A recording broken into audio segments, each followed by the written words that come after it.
2006. The Railway Children by Edith Nesbit. Chapter 7. For Valour. I hope you don't mind me telling you a good deal about Roberta. The fact is, I'm growing very fond of her. The more I observe her, the more I love her. And I notice all sorts of things about her that I like. For instance, she was quite oddly anxious to make other people happy. And she could keep a secret, a tolerably rare accomplishment. Also, she had the power of silent sympathy. That sounds rather dull, I know, but it's not so dull as it sounds. It just means that a person is able to know that you are unhappy, and to love you extra on that account, without bothering you by telling you all the time how sorry she is for you. That was what Bobbie was like. She knew that Mother was unhappy, and that Mother had not told her the reason. So she just loved Mother more, and never said a single word that could let Mother know how earnestly her little girl wondered what Mother was unhappy about. This needs practice. It is not so easy as you might think. Whatever happened, and all sorts of nice, pleasant, ordinary things happened, such as picnics, games, and buns for tea, Bobbie always had these thoughts at the back of her mind. Mother's unhappy. Why? I don't know. She doesn't want me to know. I won't try to find out. But she is unhappy. Why? I don't know. She doesn't... And so on, repeating and repeating like a tune that you don't know the stopping part of.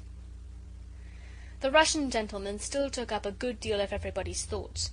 All the editors and secretaries of societies and members of Parliament had answered Mother's letters as politely as they knew how, but none of them could tell where the wife and children of Mr. Shepansky would be likely to be. Did I tell you that the Russian's very Russian name was that? Bobbie had another quality which you will hear differently described by different people. Some of them call it interfering in other people's business, and some call it helping lame dogs over stiles, and some call it loving kindness. It just means trying to help people. She racked her brains to think of some way of helping the Russian gentleman to find his wife and children. He had learned a few words of English now. He could say good morning, and good night, and please, and thank you, and pretty when the children brought him flowers, and very good when they asked him how he had slept. The way he smiled when he said his English was, Bobbie felt, just too sweet for anything. She used to think of his face because she fancied it would help her to some way of helping him, but it did not. Yet his being there cheered her because she saw that it made Mother happier. "She likes to have someone to be good to, even beside us," said Bobbie, "and I know she hated to let him have Father's clothes, but I suppose it hurt nice, or she wouldn't have." For many and many a night after the day when she and Peter and Phyllis had saved the train from wreck by waving their little red flannel flags, Bobbie used to wake up screaming and shivering, seeing again that horrible mound and the poor dear trustful engine rushing on towards it, just thinking that it was doing its swift duty, and that everything was clear and safe. And then a warm thrill of pleasure used to run through her at the remembrance of how she and Peter and Phyllis and the red flannel petticoats had really saved everybody. One morning a letter came. It was addressed to Peter and Bobbie and Phyllis. They opened it with enthusiastic curiosity, for they did not often get letters. The letter said, "Dear Sir and Ladies, it is proposed to make a small presentation to you in commemoration of your prompt and courageous action in warning the train on the inst, and thus averting what must, humanly speaking, have been a terrible accident.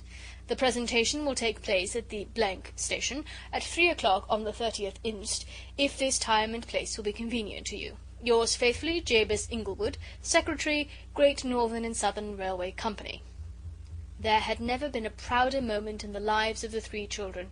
They rushed to Mother with the letter, and she also felt proud and said so, and this made the children happier than ever. "But if the presentation is money, you must say, 'Thank you, but we'd rather not take it,'" said Mother. "I'll wash your Indian muslins at once," she added. "You must look tidy on an occasion like this." "Phil and I can wash them," said Bobbie, "if you'll iron them, Mother."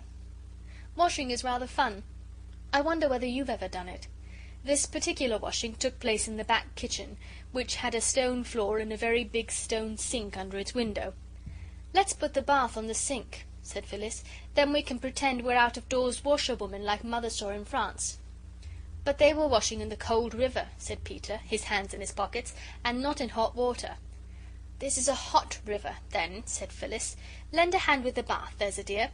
"I should like to see a dear lending a hand," said Peter, but he lent his. "Now to rub and scrub and scrub and rub," said Phyllis, hopping joyously about as Bobbie carefully carried the heavy kettle from the kitchen fire. "Oh, no," said Bobbie, greatly shocked. "You don't rub muslin. You put the boiled soap in the hot water and make it all frothy, lathery, and then you shake the muslin and squeeze it ever so gently, and all the dirt comes out. It's only clumsy things like tablecloths and sheets that have to be rubbed." The lilac and the Gloire de Dijon roses outside the window swayed in the soft breeze. "It's a nice drying day, that's one thing," said Bobbie, feeling very grown up. "Oh, I do wonder what wonderful feelings we shall have when we wear the Indian muslin dresses." "Yes, so do I," said Phyllis, shaking and squeezing the muslin in quite a professional manner. "Now we squeeze out the soapy water. No, we mustn't twist them. And then rinse them. I'll hold them while you and Peter empty the bath and get clean water." "A presentation! That means presents," said Peter, as his sisters, having duly washed the pegs and wiped the line, hung up the dresses to dry. "Whatever will it be?" "It might be anything," said Phyllis. "What I've always wanted is a baby elephant. But I suppose they wouldn't know that." "Suppose it was gold models of steam engines," said Bobbie. "Or a big model of the scene of the prevented accident," suggested Peter, "with the little model train and dolls dressed like us and the engine driver and firemen and passengers." "Do you like," said Bobbie doubtfully, drying her hands on the rough towel that hung on a roller at the back of the scullery door, "do you like us being rewarded for saving a train?" "Yes, I do," said Peter downrightly, "and don't you try to come it over us that you don't like it too, because I know you do." "Yes," said Bobbie doubtfully, "I know I do. But oughtn't we to be satisfied with just having done it and not ask for anything more?" "Who did ask for anything more, silly?" said her brother. "Victoria Cross soldiers don't ask for it, but they're glad enough to get it all the same. Perhaps it'll be medals. Then, when I'm very old indeed, I shall show them to my grandchildren and say, 'We only did our duty,' and they'll be awfully proud of me." "You have to be married," warned Phyllis, "or you don't have any grandchildren." "I suppose I shall have to be married some day," said Peter, "but it will be an awful bother having her around all the time.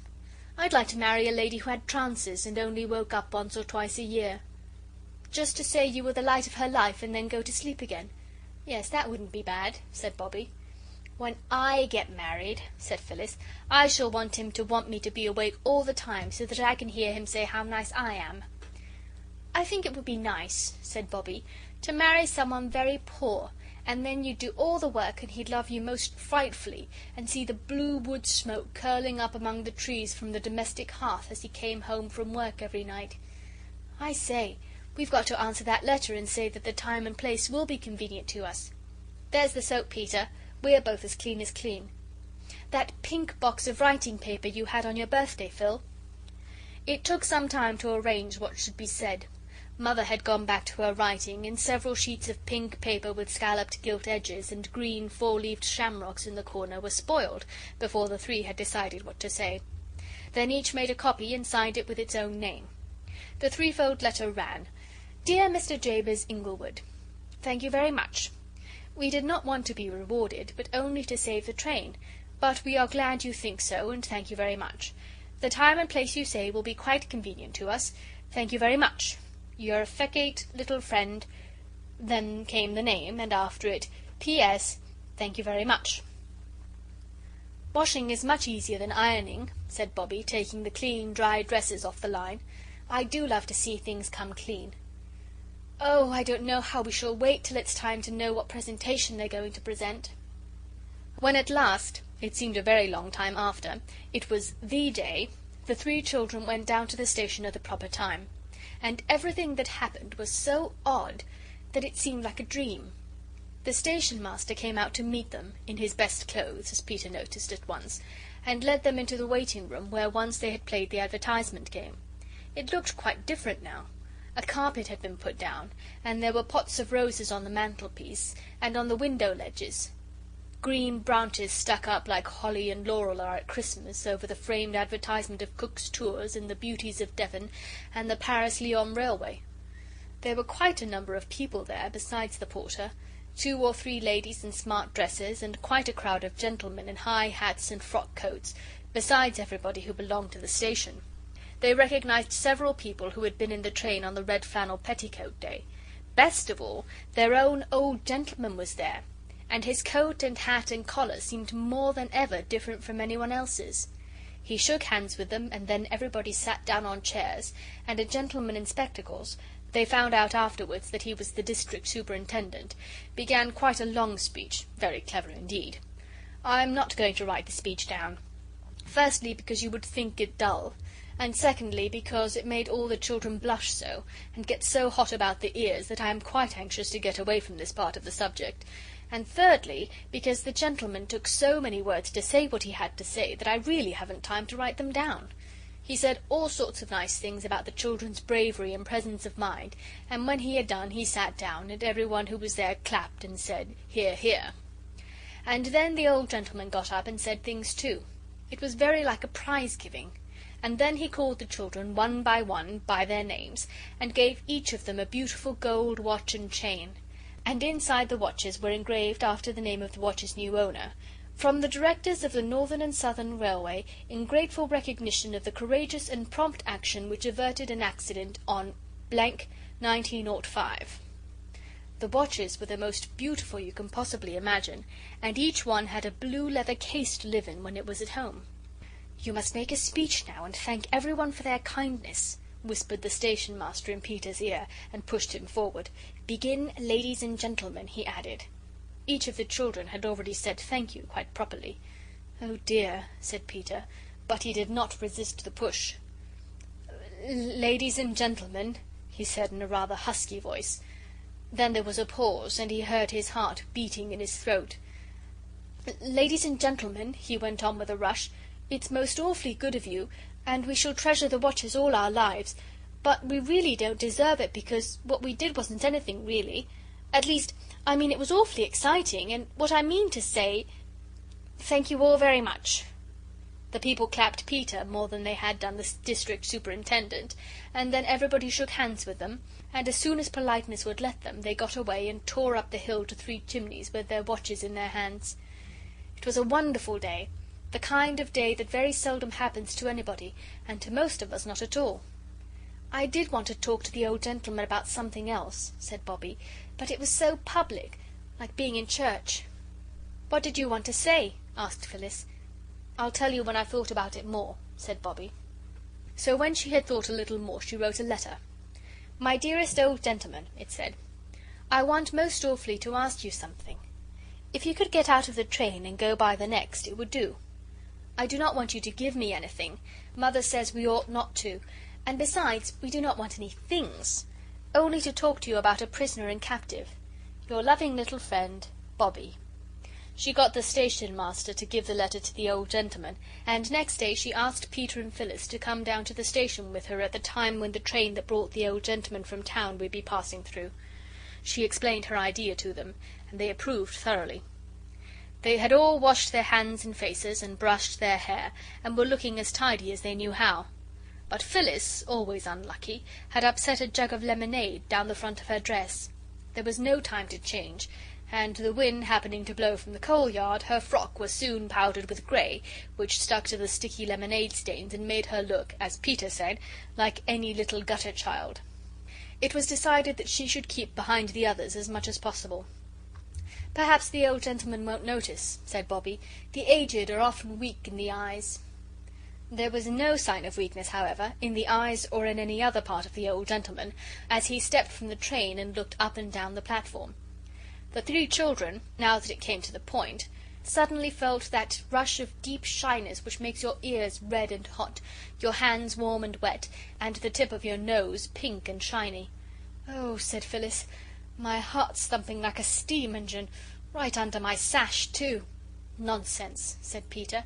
"People's hearts aren't under their sashes." "I don't care. Mine is," said Phyllis. "If you're going to talk like a poetry book," said Peter, "my heart's in my mouth." "My heart's in my boots, if you come to that," said Roberta. "But do come on, he'll think we're idiots." "He won't be far wrong," said Peter gloomily, and they went forward to meet the old gentleman. "Hullo," he said, shaking hands with them all in turn. "This is a very great pleasure." "It was good of you to get out," Bobbie said, perspiring and polite. He took her arm and drew her into the waiting room, where she and the others had played the advertisement game the day they found the Russian. Phyllis and Peter followed. "Well?" said the old gentleman, giving Bobbie's arm a kind little shake before he let it go. "Well, what is it?" "Oh, please," said Bobbie. "Yes?" said the old gentleman. "What I mean to say," said Bobbie. "Well?" said the old gentleman. "It's all very nice and kind," said she. "But," he said, "I wish I might say something," she said. "Say it," said he. "Well, then," said Bobbie, and out came the story of the Russian who had written the beautiful book about poor people and had been sent to prison and to Siberia for just that. "And what we want more than anything in the world is to find his wife and children for him," said Bobbie, "but we don't know how. And you must be most horribly clever, or you wouldn't be a direction of the railway. And if you knew how, and would, we'd rather have that than anything else in the world. We'd go without the watches even, if you could sell them and find his wife with the money." And the others said so too, though not with so much enthusiasm. Said the old gentleman, pulling down the white waistcoat that had the big gilt buttons on it. "What did you say the name was? Frying Pansky?" "No, no," said Bobbie earnestly. "I'll write it down for you. It doesn't really look at all like that, except when you say it. Have you a bit of pencil in the back of an envelope?" she asked. The old gentleman got out a gold pencil case and a beautiful, sweet-smelling, green Russian leather notebook, and opened it at a new page. "Here," he said, "right here." She wrote down SZEZCPANSKY and said, "That's how you write it. You call it Shepansky." The old gentleman took out a pair of gold-rimmed spectacles and fitted them on his nose. When he had read the name he looked quite different. "That man? Bless my soul," he said. "Why, I've read his book. It's translated into every European language. A fine book, a noble book. And so your mother took him in, like the Good Samaritan. Well, well. I'll tell you what, youngsters, your mother must be a very good woman." "Of course she is," said Phyllis in astonishment. "And you're a very good man," said Bobbie, very shy, but firmly resolved to be polite. "You flatter me," said the old gentleman, taking off his hat with a flourish.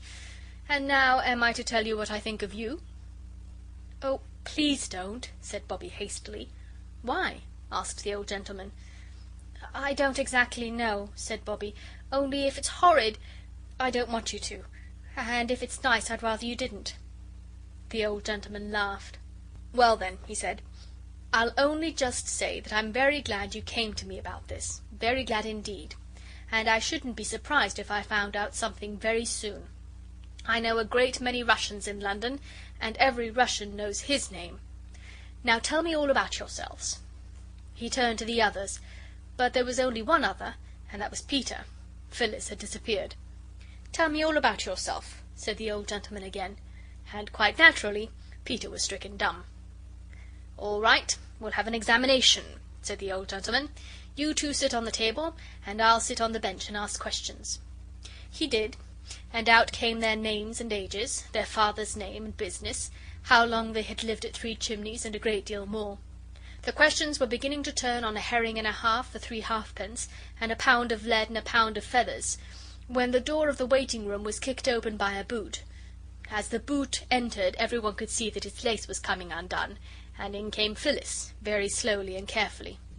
In one hand she carried a large tin can, and in the other a thick slice of bread and butter. "Afternoon tea," she announced proudly, and held the can and the bread and butter out to the old gentleman, who took them and said, "Bless my soul." "Yes," said Phyllis. "That's very thoughtful of you," said the old gentleman. "Very." "But you might have got a cup," said Bobbie, "and a plate." "Perks always drinks out of the can," said Phyllis, flushing red. "I think it was very nice of him to give it to me at all. Let alone cups and plates," she added. "So do I," said the old gentleman, and he drank some of the tea and tasted the bread and butter. And then it was time for the next train, and he got into it with many good-byes and kind last words. "Well," said Peter, when they were left on the platform, and the tail lights of the train disappeared round the corner, It's my belief that we've lighted a candle today, like Latimer, you know, when he was being burned. And there'll be fireworks for our Russian before long." And so there were. It wasn't 10 days after the interview in the waiting room that the 3 children were sitting on the top of the biggest rock in the field below their house, watching the 5:15 steam away from the station along the bottom of the valley.